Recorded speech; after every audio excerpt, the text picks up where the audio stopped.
batwala. Naye ono man ata arrafa agenzeeyoko eri omusamizi essola zo 40 Allah tazikkiriza. Baganda bange twewale, sheitaani eyitawo nnyo okubuza omuntu. Ekkuba eddala etugenda olwaleero okutandikirako awo twakomawo omulundi ogwayita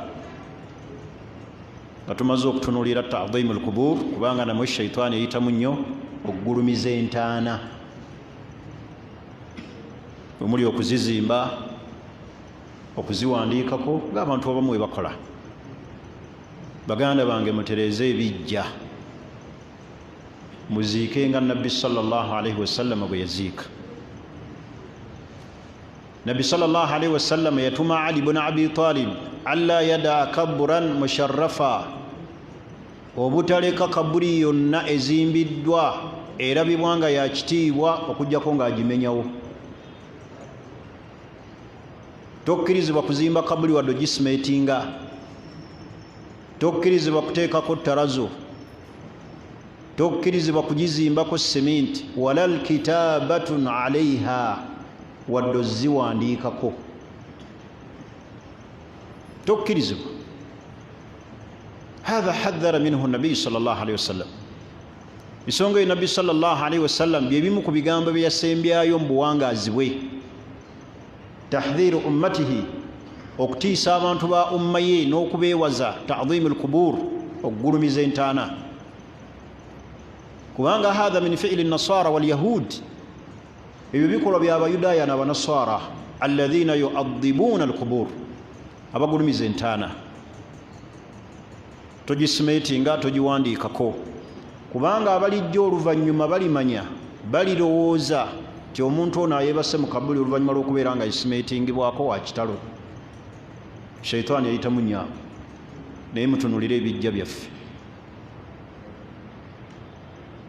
Famire ntono nnyo Allah z'asaasira nga ziziika mu nziike y'obusiraamu ddala.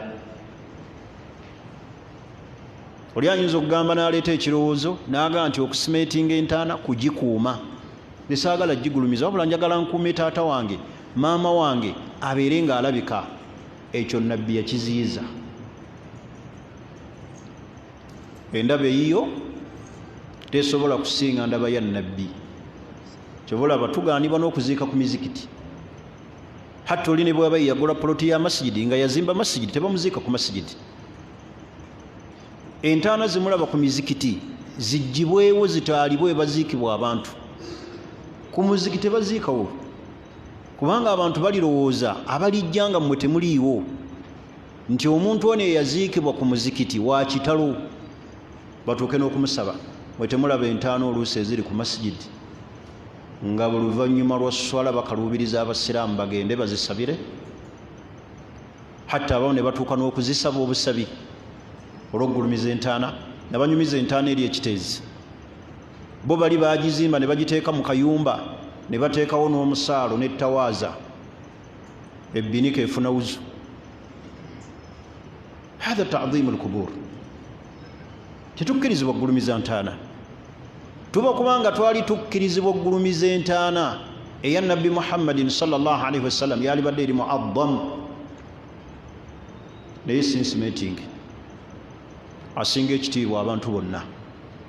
Hatta abamanyi balina faida gye bannyonnyola ne bagamba nti Allah subhanahu wa ta'ala teyalekawo kaburi ya nabbi yenna min al-anbiya'i wal mursalin, mu bannabbi bonna abaakulembera, illa kaburi nabbi, kujjawo kaburi ya nabbi. Zonna Allah yazibuzaawo. Ebyo mugenda e Makka ne bagamba wano Adamu, simanyi eno ya Hawa, hadha ghayru sahih, si kituufu, eyo si ntaana zaabwe. Naye kabuli ya nabbi yokka ye yasigalawo nga kirimu ekyokuyiga gye tuli. Naye bannabbi bonna entaana zaabwe Allah yazisaanyaawo, bantu baleme zigulumiza. Sheitaani aweyitawo nnyo fi ta'dhimu al-qubur, mu kubeera nga abantu bagulumiza entaana. Bameka abagenda eri entaana ne basaba abafu, ne bajjayo ettaka, abamu balima ku ntaana, ne basuubira nti bajja kuwona ebizibu by'ensi. Hadha ghayru sahih wa ghayru jaiz tekikkirizibwa. Ekkubo eddala annisyan. Shaitaani eyita nnyo mu kwerabiza omuntu,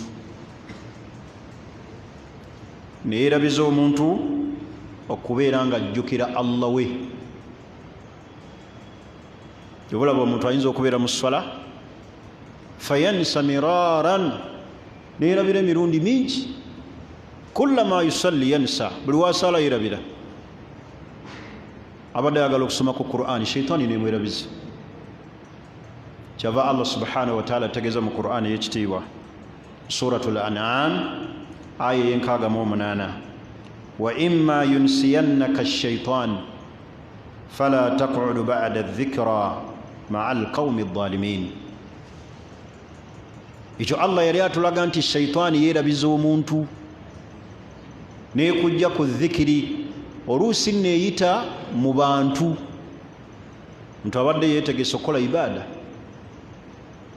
shaitaani neeyita mu muntu, kubanga shaitaani min aljinnati wannas, eri mu majinni ne mu bantu. Allah n'akuleetera omuntu awo, nemutandika okunyumya ibaada gy'obadde ogenda okukola n'ogyerabira n'ogivaako, naye nga Allah ayisiza mu muntu oyo. Oluusi n'akuteerawo puroguramu, tugende egindi. Shaitaani akwerabiza, eyagala nnyo okwerabiza omuntu ibaada z'ateekeddwa okukola. Oluusi eyita mu kkubo ng'ogenda okukola ibaada neekulengeza ate ibaada ennafu kwene ennene gye wali badde okola. Okonna kwerabiza ku shaitaani. N'olw'ensonga eyo twewale okubeera nga shaitaani etwerabiza. Ekkubo eddala at-tahrish wa iqa'i al-adawa bayna al-muslimin. Shaitaani ereetera abantu al-adawa, esuula wakati w'abantu obulabe. Naddala shaitaani buli weeraba omuntu nga imaani ye ya waggulu ejjira mu jjiya ya waggulu. Shaitaani erumba abamanyi, si yerumba abantu ba bulijjo. Naye shaitaani yereetera abantu okubeera nga wakati waabwe waliwo adawa. Oli n'alaba muganda we nga mulabe, tayagala kwogera naye, neetuleetera obukyayi wakati waffe ne baganda baffe. Hatta shaitaani etuuka n'okujja neereeta obulabe wakati w'omuntu ne maama we, wakati w'omuntu ne bazadde be. Oli n'abeera n'obulabe wakati we ne bazadde be. Hadha huwa shaitaani. Makuba agayitamu mangi. Webbanga ly'onaamala nga tokolagana na bazadde bo, ki ekiddirira?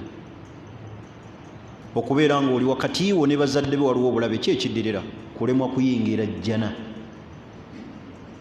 Ojja okulaba nga maama waakuloga, olabe nga taata waakusiraanya, omukoleko obulabe mukyawagane. Ne weerabira hadisi ya Nabbi sallallahu alaihi wasallam ega nti rida Allah, kusiima kwa Allah, fi rida alwalidaini, kuli mu kusiima kw'abazadde ababiri. Kati shaitaani buli weekuleetera obulabe wakati wo ne bazadde bo, eba ekusobya jjana. Togozanga n'okkiriza neekuwangula, neekulaga nti maama wo mulabe wo, neekulaga nti muzadde wo mulabe wo. Hatta ne bw'oba olaba nga maama wo kyakoze ensobi gy'oli etali ya shiriki, waliwo obuntuntu omuntu bw'ayinza okulaba ng'omuzadde abukoze ensobi atali shiriki, togezanga n'okkiriza. Kale girabe nti ensobi, sigala ng'okolagana ne bazadde bo. Naye bw'ebeera shiriki, kyavaawo Allah yetugaana, fala tuti'uhuma, abo abazadde tetubagondera, wasahibuhuma fi dunya ma'rufa, naye ate musigale nga mbayisa bulungi. Shaitaani ereeta obulabe wakati waffe n'abantu, neesuula wakati w'abasiraamu obulabe. Shaitaani kubanga enyumirwa nnyo atafriiki baina almuslimin, okwawula mu basiraamu. Bwe bamala okwawukana ki ekiddirira? Buli omu kulabanga mu mulabe wa munne. Ogwo mulimu gwa shaitaani. Kyava Allah subhanahu wa ta'ala atugamba mu Qur'ani ey'ekitiibwa, mu suratul Maida aya y'ekyenda mu emu. Allah yagamba mu Qur'ani y'ekitiibwa, innama yuridu shaitan an yuqi'a bainakum al-adawatu wal-baghdha. Shaitani kyeyagala kwe kusuula wakati wammwe al-adawa obulabe wal-baghdha n'obukyayi. Mukimanyi bulungi nti oluusi shaitani yereeta wakati w'abafumba ababiri ne bakyayaganya. Oli n'atuuka okukyawa mukazi we oba omukyala n'akyawa bba awatali nsonga, atayagala na kumulaba. Buli watuuka awali omukyala omutima ne gufa. Eyebeera shaitani yufarriku baina almar'i wa zawjihi, eyawula wakati w'omuntu ne mukyala we. Ogwo mulimu gwa shaitani. Innama yuridu shaitan an yuqi'a bainakum al-adawa wal-baghdha. Shaitani yagala kuteeka wakati wammwe bulabe na bukyayi. Nga bw'oyinza okukyawa omukyala wo, mukyala n'omukyayira ddala awatali nsonga, ne batuuka n'okubuuza omukyala yakukola ki, naye nga shaitani. Omwami yakukola ki, ampa buli kimu akituukiriza, naye omutima mufu, tewali nsonga. Shaitani tulina okubeera nga tugyewala. Ebyo byonna byonna biva ku nkwe za shaitani zekola. Ekkuba eddala at-takhwifu, okutiisa abantu, okumalamu abantu essuubi. Fayukhawifu al-insan min ta'ati rabbih. Shaitani etiisa omuntu okugondera Allah. فإذا أراد بذل المال في سبيل الله خوفه. Omuntu buli wayagala okuwaayo bw'ati ssente mu kkubo lya Allah nga shaitani emutiisa ki? Bwavu. Ojja kwavuwala. Ssente z'owaddeyo zimala, ojja kwavuwala. Takhwifu al-insan, yukhawifu al-insan min ta'ati rabbih. Shaitani etiisa omuntu okugondera Allah. Buli woyagala okuwaayo mu kkubo lya Allah ng'ekukanga ekulengeza ensonga ate nga naawe ogitya, bwe bwavu. Tega nti ssente z'owaayo gyo wawaayo, ne leero oweeyo otoola ku mmeka, ojja kwavuwala. Tulaba Allah bw'atugamba mu Qur'ani y'ekitiibwa mu suratul Bakara aya 268. Allah yagamba nti ash-shaytanu ya'idukumul faqra. Shaitani ebalaganyisa bwavu. Yo tegambangako nti ojja gaggawala, kubanga Allah yalaganyisa obugagga nti woowaayo Allah akugaggawaza. Naye shaitani ya'idukumul faqra, yo buli kiseera ekulaga bwavu. Naye kyovulaba Allah yagamba nti wa ya'murukum bil fahsha, ate ebalagira kubeera nga mukola bya buwemu. Shaitani tesobola kugaana kukola bwenzi. Ya'murukum bil fahsha, ekulagira gwa mazambi, era ekuteerawo amakubo agakusuula mu nsobi, n'ekuwundira ezambi, n'etuusa n'okukusuubiza nti likoleko kyalumu. Bw'onoomala olikola omulyango gw'okwenenya mugazi n'oligwamu. Ate olumala oligwamu n'ekulaga nti omulyango gw'okwenenya gukyali, olyenenya ddamu. Hatha takhwif. Etiisa omuntu bw'aba agenda okugondera Allah n'emutiisa. Gwe tulaba omuntu asobola okuzuuka okusaala essala eya fajiri, shaitani n'emulaga nti mu kkubo bayinza okukukolako obulumbaganyi. Oli n'atuula n'asaalira awaka n'atasaala ssala ya jjama. Lwe shaitani kutiisa.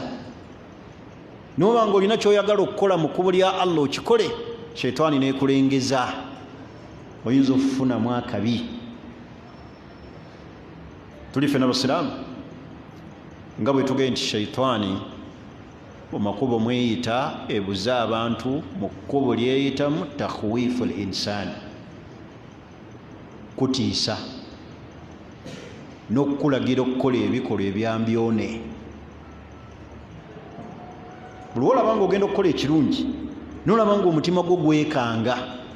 gwe tolaba abantu okuyamba abantu kikulu. basiraamu, mugimu ku mirimu Allah gyasinga okwagala gyali gy'emirimu gy'okuyamba abantu. gwe tolaba omuntu ng'akubuulidde ekizibu oba ne bakulaga omuntu mu masigidi nga yeetaaga obuyambi, nga naawe ddala olabira ddala yeetaaga kuyambwa, shaitaani neekuleetera ekigambo ekigamba nti alabika alimba. gwe okulimba kw'omuntu gw'oyamba tekukwatako, gwe ekikakatako kukola ki? kumuyamba. ebyokulimba bwe si bibyo, biri wakati we na Allah. naye shaitaani ekulaga nti ayinza ozirya, ng'era shaitaani bwe yabaziga nebayita mu kkube nebaziiza okuwaayo zaka, nebateekamu ekigambo eki nti zaka bagirya. naye senga mbabuuza ekibuuzo nti zaka bagikola ki? batereka ntereke era balyandye. tebagambangako kugitereka kugituuma.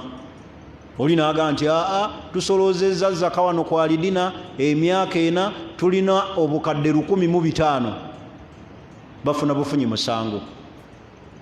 balina kuzigaba abantu ne bazirya kubanga ziriko bannyiniza abateekeddwa zirya. naye kati gwe shaitaani ekulaga nti okuwaayo zaka bajja kugirya, bakugamba ogiweeyo bagikuterekere. naye ogenda okulaba ensonga ezigaana abantu okuwaayo zaka kutya kuzirya. ensonga ezitugaana okuwaayo okuyamba abantu, oyo alabika alimba. gwe waayo empeera osigala ozifunye wadde alimba, ogugwo ogutuukiriza. kati ekyo Allah kyatugamba nti shaitaani yaidukum alfaqra wa ya'murukum bilfahsha. shaitaani ebalaganyisa bwavu ate nebalagira okukola ebyambyone, kubanga tejja kugaana kwenda, tejja kugaana kunywa mwenge, tejja kugaana kulya riba. shaitaani tesobola kwekiika mu kkubo likugaana kulya riba, wabula ekuteerawo makubo gakwanguyiza, gakusuubiza, agakulaga abantu abajjeeyo riba nga bali successful.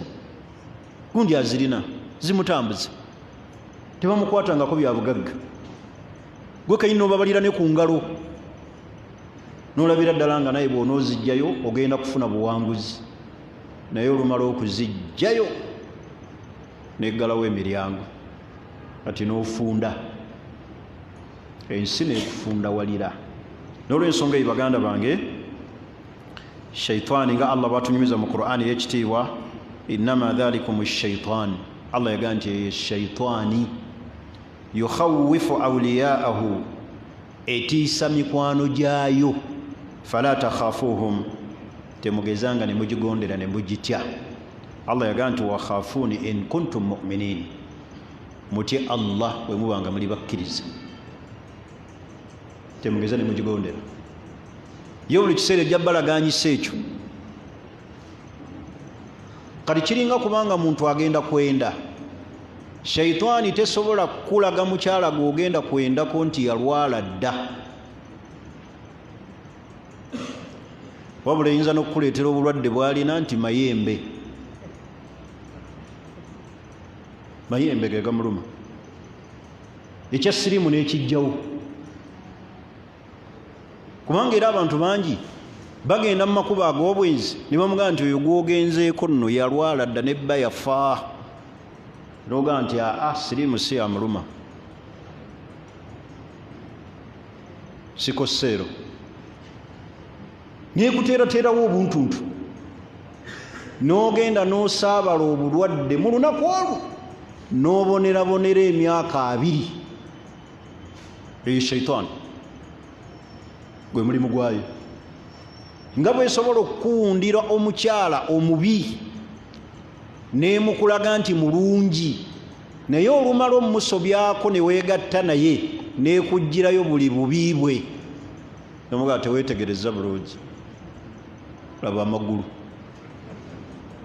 tewalabye bulungi, laba figa, eringa yiyo musajja munno niwe okwata ku mutwe nga kiri too late omaze okugwa mu zambi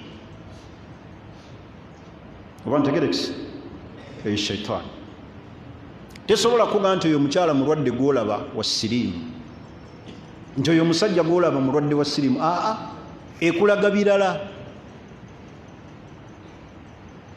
tuli fenna tulina okugyewala nga Allah bwatugamba mu Qur'ani y'ekitiibwa bwe tuba tugenda okukola ebirungi etutiisa naye ate mu kukola ebibi byo ebitulagira netuleetera amakubo agatusembeza gye tuli akati singa otunuulira abantu abawuliriza music oli bw'aba atudde bw'ati n'asiriikirira ebiyimba ebyo byawulira ekigambo ekimu kye baddiŋŋana n'okuwuliramu ekidongo kiki kyafunamu nyogera okulaba omuntu ng'akyamuse n'abuukabuuka mu bbanga naye nga baddiŋŋana ekigambo eki bamusakata baani bamusakata kyeki waliwo kano akaana akato ashaitaani yayita mu bantu abakulu abalina n'amagezi netuleetera ngaeyita mu bwana obuto olwaleero kano ke bayitaani fresh kid nekayimba ekintu eki nekakiddiŋŋana abantu ne bafa essanyu ne bafa enduulu ne bajjayo ssente nereeta namukadde naye najja mu kisaawe eyo shaitaani bwetyo bwe yagala buli weneereeta omwana omuto egenda kuyita mu baana abaki abato weneereeta abakadde bano abeeyita bajjajja fresh simanyi kidi nga n'abakadde nabo bavaayo abaali badde balina tayimu eyeenenya nti ensi egenze nabo ne bagamba tuzze mu kisaawe kawo shaitaani bwe yagala abo naye nga bweyita mu nnyimba oli bw'aba asiriikiridde bw'ati oluyimba olwafunamu kimakulu kyagalimu tulema okusoma Qur'ani netuwuliriza ennyimba Qur'ani eyali tugasizza erimu eddagala erimu emikisa erimu obuluŋŋamu erimu yirimu erimu okwesima kw'ensi n'okwakhira netuteerawo shaitaani ng'ate nsibuko za ndwadde netuteerawo manya shaitaani ennyimba nga nsibuko za ndwadde n'oyita ku maka g'abantu nga temuli muntu buli gwoyitako wabula mulwadde wa shaitaani majini ensibuko ki kuwuliriza nnyimba eyo shaitaani Allah gyatwekesa ekkuba eddala alqawlu ala llahi bighayri ilmin omuntu okwogera ku Allah bighayri ilmin nga kyamwogerako talina kumanya bantu bangi mbalaba mikwano gya shaitaani bayisa fatwa ne balimbisa Allah nga Allah tayogerangako wala rasuluhu wadde omubaka nga tayogerangako naye omuntu n'agamba nti Allah yagamba hatta okumanya shaitaani nzibu nnyo abantu beeteeka mu ddaala ery'okwogera irimu etali ya Allah oli n'aleeta olugero lw'Abaganda n'agiyita aya n'agamba nti Allah yagamba agali awamu gegaluma ennyama naye nga eyo aya shaitaani yamutuula mu mutima netebenkera nemwogeza ne ku Allah ebyobulimba kubanga mulimu abasiraamu bangi abatayawula aya na bigambo by'Abaganda hatta abamu abamanyimanyimu akatonotono bo tebaawula aya na bigambo bya nabbi oba buyimba bw'Abawalabu ngero na bigambo bya nabbi muyimbi yagamba naga nabbi yagamba waliwo omusajja yali mukadde namulabye nnyo ku WhatsApp emabega kaawo ng'awaayiriza nabbi simanyi omukyala alinga enva ezimera ku latrini temwakawulirako kabadde katambulonyi omusajja mukulu naakuza emyaka ate abantu ne kabanyumira ne bakatambuza nnyo nti nabbi tayogera bigambo ebyo tojja kulaba omukyala ng'omulembe gutuuse ng'omukyala alinga wolaba enva ezimera ku latrini ebyo bigambo si bya nabbi nabbi tayogera ebyo alqawlu ala llahi bighayri ilmi okwogera ku Allah nga tolina kumanya n'otemerera ani n'otemerera Allah kyava Allah yagamba mu Qur'ani yekitema laga nti ya ayyuha nnas, abange mmwe abantu, yagamba ffe nze naawe n'abalala, kulu mimma fil ardi halalan tayyiba, mulye byonna ebiri mu nsi ebiri halal nga birungi. Allah yatukkiriza tubirye, n'atugamba nti wala tattabi'u khutuwati shaitani, naye temugoberera obuufu bwa shaitaani, temugoberera enta za sitaani. innahu lakum aduwwun mubin, shaitaani mulabe wammwe ate mubin wa lwatu. Allah yagamba nti innama ya'murukum bis-su'i wal-fahsha, shaitaani ebalagira bibi na byabuwemu. wa an taqulu ala Allahi ma la ta'lamun, ay wali mawdhi'i shahid. wa an taqulu ala Allahi ma la ta'lamun, byebalagira kwe kwogera ku Allah byemutamanyi. Ye shaitaani ekwogeza ku Allah ebintu byotamanyi. mu byokulabirako ebiri awo, Sheikh Bakar ibn Abdillah Abu Zaidi fi kitabihi at-ta'alum yayogera mu kitabo kye ekyafaayo ekyomusajja kana yufti kulla sa'ilin duna tawakkuf, yayanukulanga buli kibuuzo kyonna ekimubuuzibwa nga talina amuwadde okwesikamu.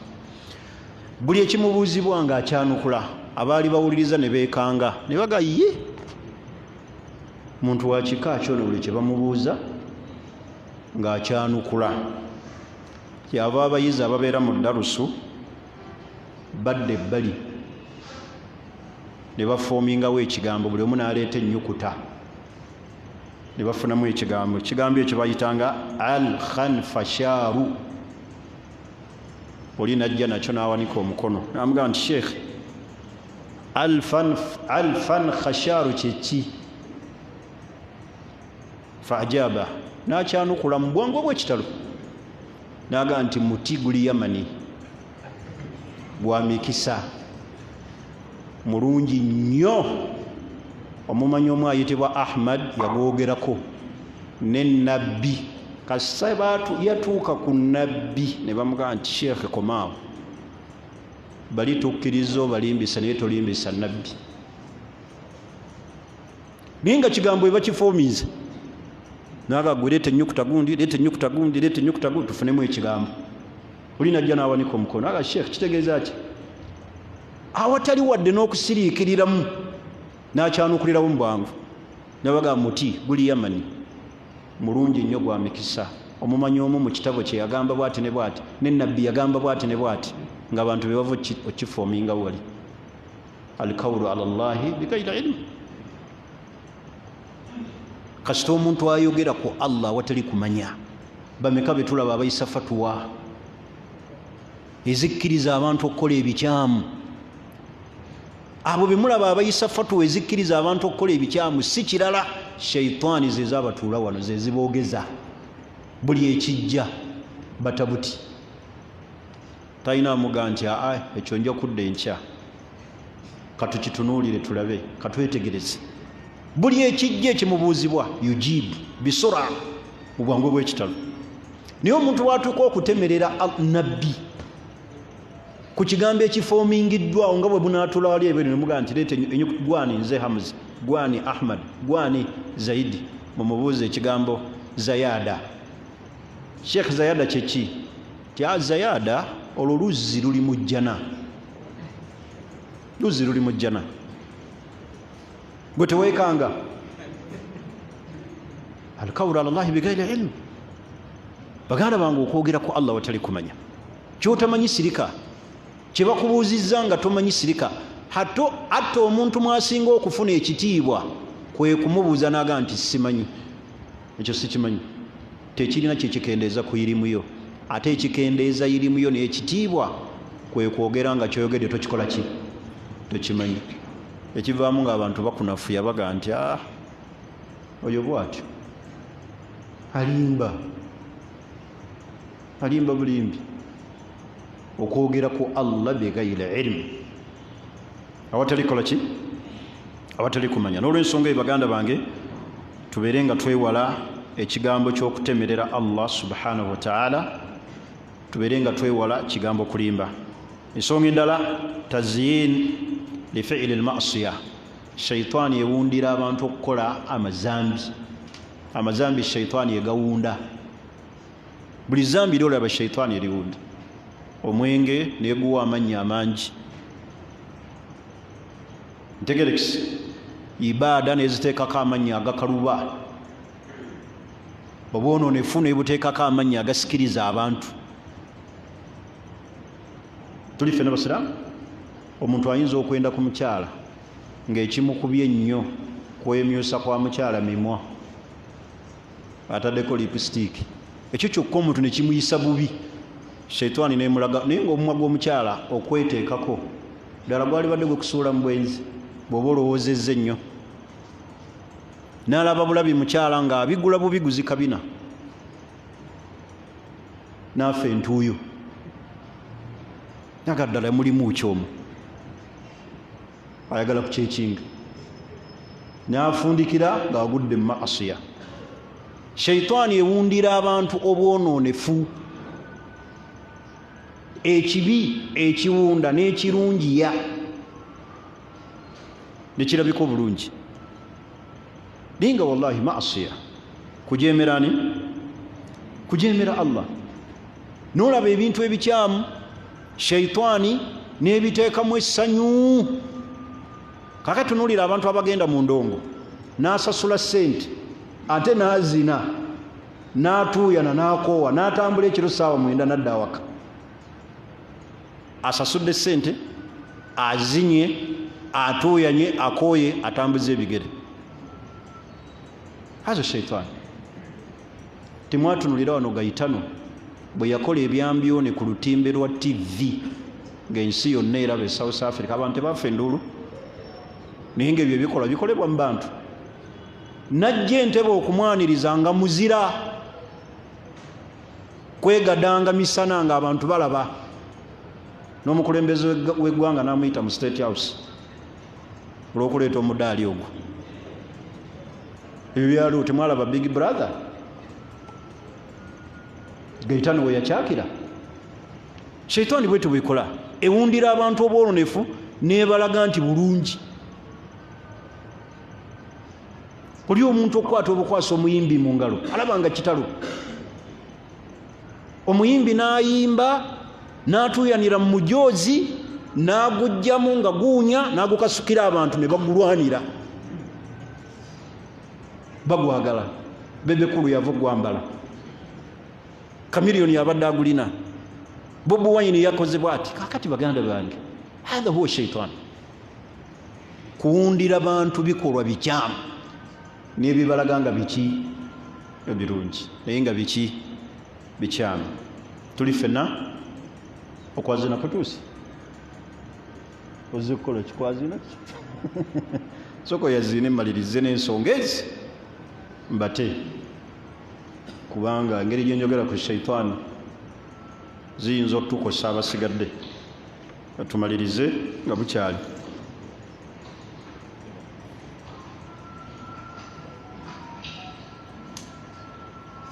Allahu akbar, Allahu akbar, Allahu akbar,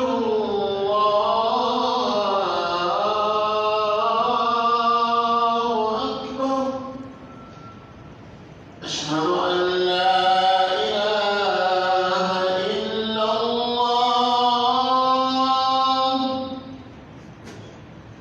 Ashhadu an la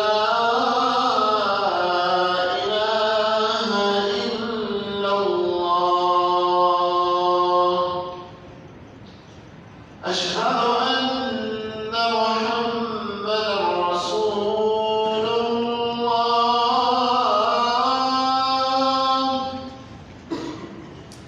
أشهد أن محمدًا رسول الله.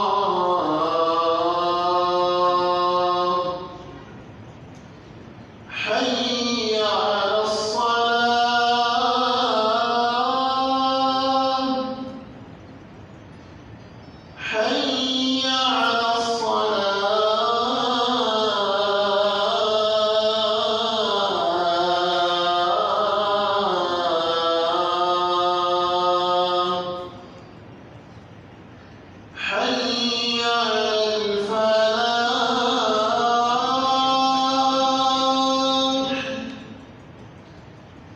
حي على الفلاح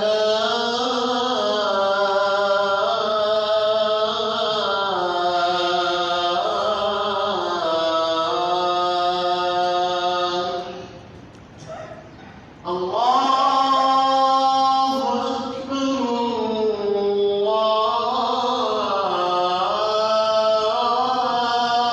الله أكبر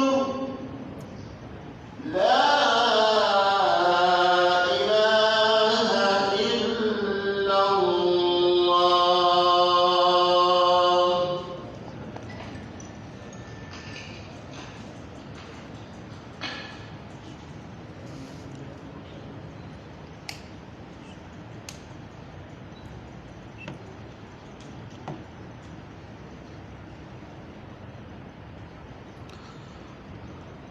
Bismillahi rahmani rahim.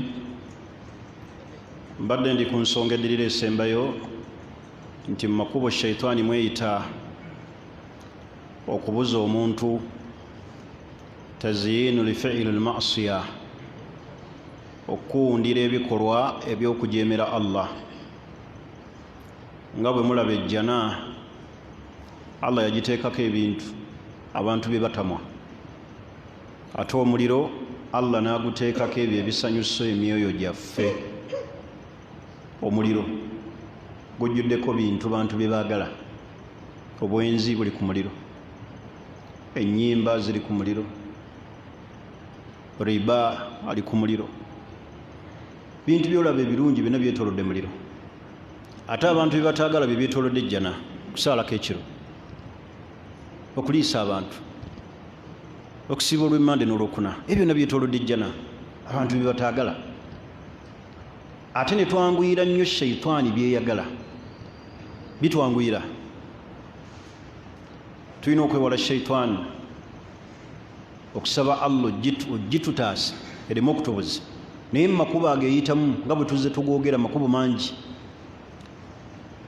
Ekisemberayo ddala tumalize eddaruso eno, al-ghadabu, okusunguwala. Shaitaani eyita nnyo mu kkubo ery'okusunguwala. فإذا غضب الإنسان لعب به الشيطان. omuntu buli wanyiiga shaitaani emuzannyirako n'emusuula mu bulabe obw'ekika ekya waggulu. Kyava Nabbi sallallahu alaihi wasallam atuyigiriza okufuga obusungu. Nabbi n'atuyigiriza okukontrolinga obusungu. Mukontrolinga obusungu. Abantu bafulumya ebigambo mu kiseera eky'obusungu ebitajja mu kitiibwa kyabwe, ebitajja mu ddiini, oluusi ng'ebimu bya bukaafu. Oli n'akola ekintu mu busungu naye nga shaitaani yalabu bihi, shaitaani yebeemuzannyirako. Buli wonyiiga n'osunguwala, kakkanya obusungu bufuge. Laisa shadiidu bisura, ow'amaanyi si amegga. Innama shadiidu yamliku nafsahu inda al-ghadab. Ow'amaanyi yo Nabbi gwe yagamba akontrolinga obusungu mu kiseera ekyokunyiiga. Abantu banyiiga balina ebibanyiiza, naye omuntu akontrolinga atya obusungu. Omu ajjula obusungu n'akwata najjolo n'agitema munne. Abamu tufulumya ebigambo nga bya bukaafu, naga tombuulira nakukumbuulira Katonda taliyo. Nomugamba musiraamu kakkano obusiraamu tebugamba, naga tombuulira busiraamu, saagala kummanyiira. Nomugamba Nabbi yagamba tombuulira Nabbi wammwe. Ghadab. Oluusi obusungu bujjula, omusajja n'akuvuma ekigambo, naawe n'omuddiza ekigambo. Kati tulina ekigezo ky'abantu abavuga emmotoka. Kizibu nnyo omuntu okuvuga emmotoka n'atavuma. Nolaba bulabi muntu ng'asala, oluusi asala mu mbeera tolaba embwa eno. Ovuma waaki? Oluusi abasajja abo tuvuga emmotoka n'akuvuma, oluusi otudde mu mmotoka yo yabuvunaanyizibwa n'agiyita wirubalo, n'ovaamu ebigambo ebiwasongovu, n'ojjayo n'omutwe haaji n'ekirevu ku mannyoko wasiruwala, tolina magezi. Anta musilimu ya akhi, oli kyakulabirako. Guli musiraamu oli akuvumye kakkanya obusungu. wadde yakusonkerezza okuvuma kakkanya obusungu. Wenjogera abavuga emmotoka ekyo mukimanyi kizibu nnyo omuntu okuvuga emmotoka ne batakuvuma n'otavuma, naye Allah basaasira ne bavuga emmotoka ne batavuma. Weebaze Allah. Wa bodaboda okujja obuzibwa ati n'agira bw'ati laba embaata eno laba omwana haramu ono oyo naayisizaamu mbwe ekiki ekitonotono, naye gwoyise mwana haramu gwe wamuzaala gwe wamwenda oba wakakasa nti nyina yamwenda.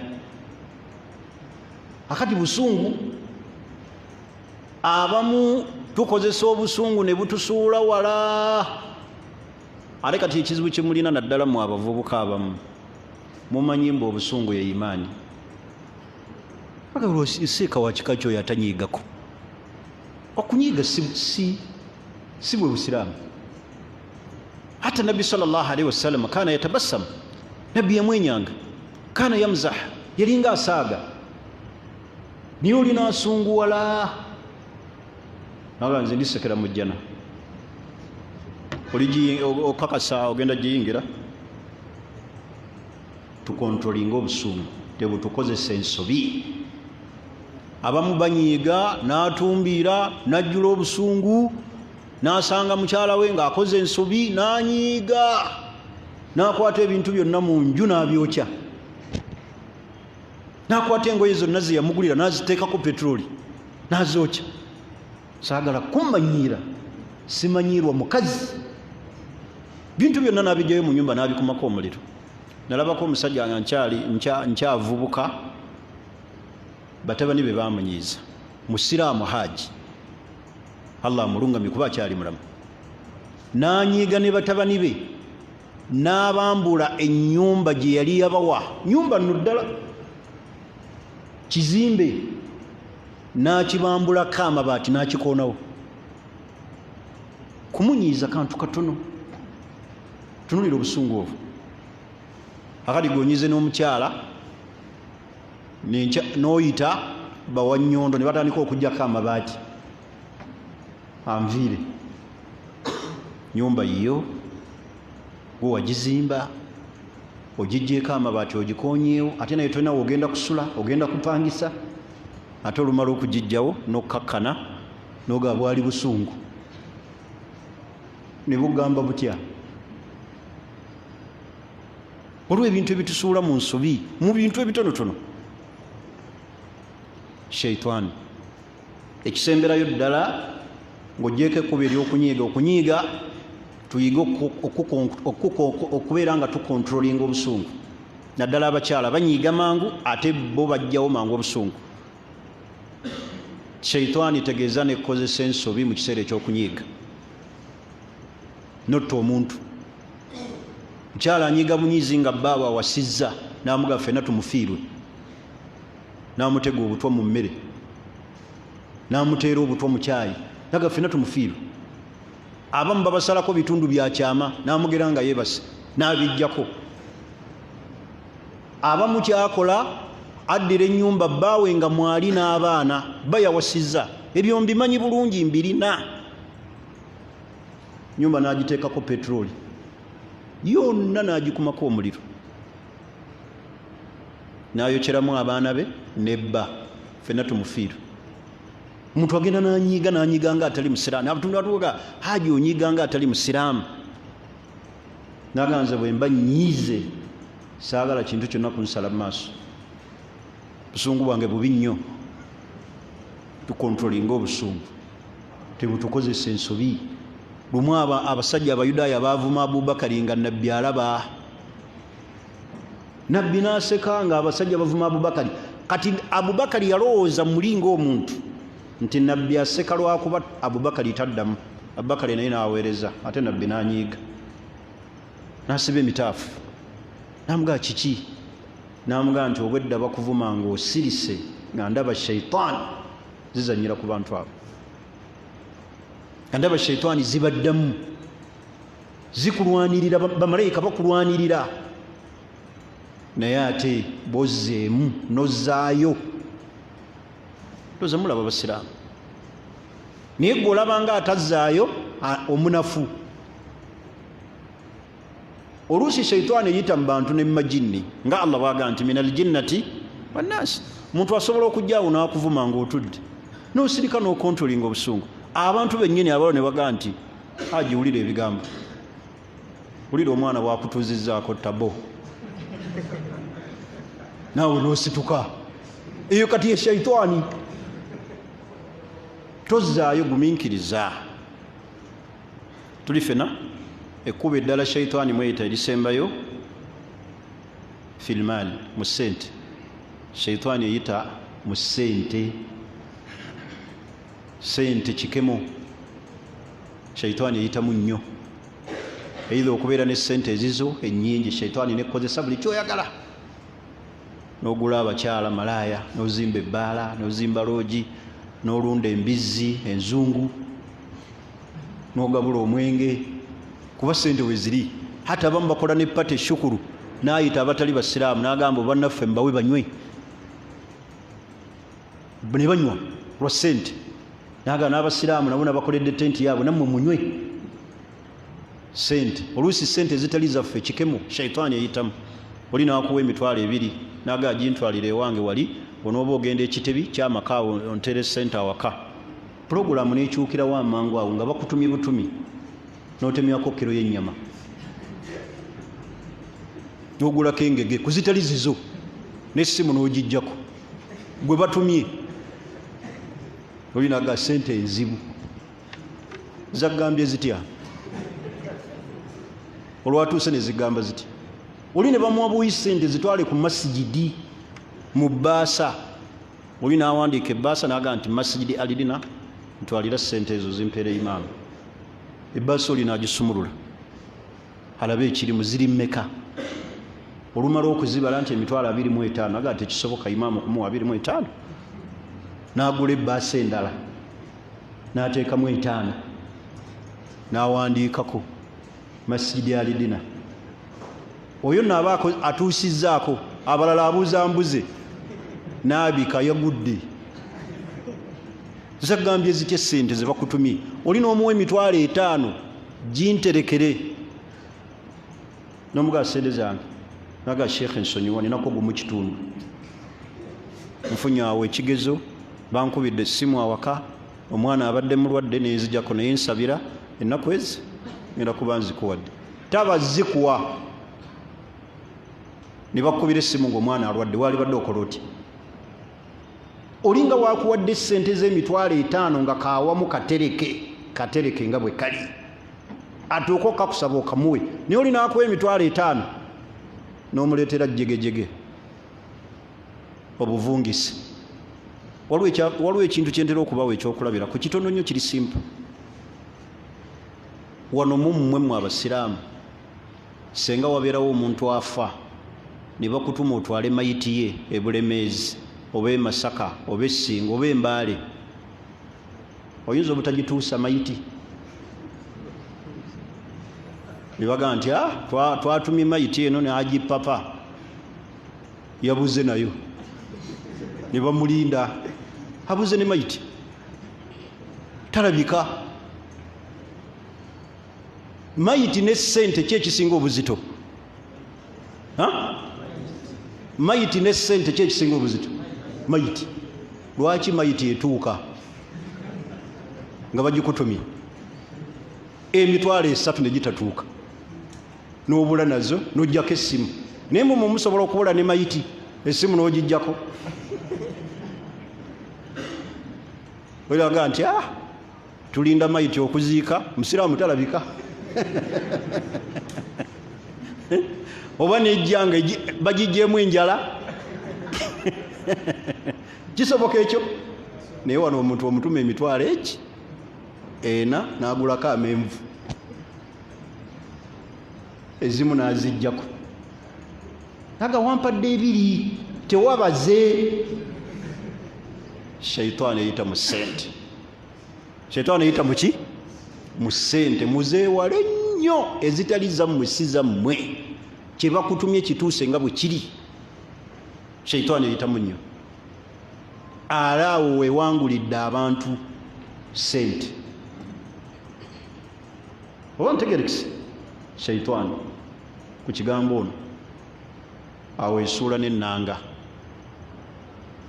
wate omuntu nakuteresa buteresa sente n'ofuna puroguramu gy'otabadde nayo olina kukwasa emitwalo 3 naga Usaama mitwalo gyange gina 3 saagala genda nagyo waka omukyala bw'anaagiraba okusinziira ku byabadde aŋŋamba ennaku zino zonna yinza ozikozesa beera nazo nja zikusanga nazo enkya ku masigidi omusiraamu naafuna puroguramu awo ewoowa awo wenyini